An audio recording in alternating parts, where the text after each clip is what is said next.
नमस्कार श्रोते हो. कथा वाङ्मय या यूट्यूब चॅनलवर मी मंदार मधुकर तुम्हा सर्वांचे मनापासून स्वागत करतो. श्रोते हो, कवी चंद्रकांत उर्फ डॉक्टर विनायकराव जाधव, सेवानिवृत्त सहाय्यक पोलीस आयुक्त यांनी लिहिलेली कविता आज आपण ऐकणार आहोत. कवितेचे नाव आहे पर्वत.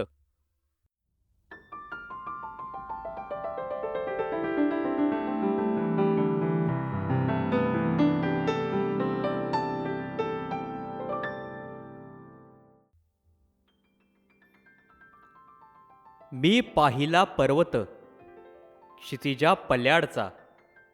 मी पाहिला पर्वत क्षितिजा पल्याडचा. लोभस हिरवी वनराई अन गर्द गहिरी निळाई. लोभस हिरवी वनराई अन गर्द गहिरी निळाई. भुलून त्याच्या भव्यतेला आणि राजस गोजिऱ्या रूपाला. भुलून त्याच्या भव्यतेला आणि राजस गोजिऱ्या रूपाला. मनोमनी मी वांछिले त्याला. म्हणाले हा पर्वत हवाय मला. मनोमनी मी वांछिले त्याला. म्हणाले हा पर्वत हवाय मला. जवळ जाणं जमणार नव्हतं मला. मला वाटलं पर्वत हा दूर राहिला. जवळ जाणं जमणार नव्हतं मला. मला वाटलं पर्वत हा दूर राहिला. पण अचानक नवल घडले. क्षितिज माझ्या जवळ आले.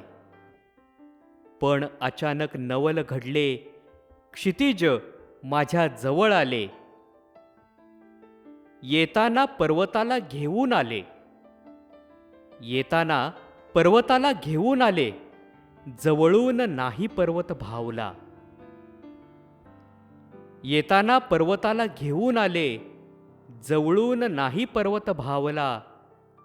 माझेच नवल वाटले मला. पाहता पाहता पर्वत भिडला. माझेच नवल वाटले मला. पाहता पाहता पर्वत भिडला. जवळून अजूनही वेगळा वाटला. जवळून अजूनही वेगळा वाटला. श्रोते हो, अशाच नवनवीन कविता ऐकण्यासाठी कथा वाङ्मय या यूट्यूब चॅनलला कृपया लाईक करा, शेअर करा आणि सबस्क्राईब करा.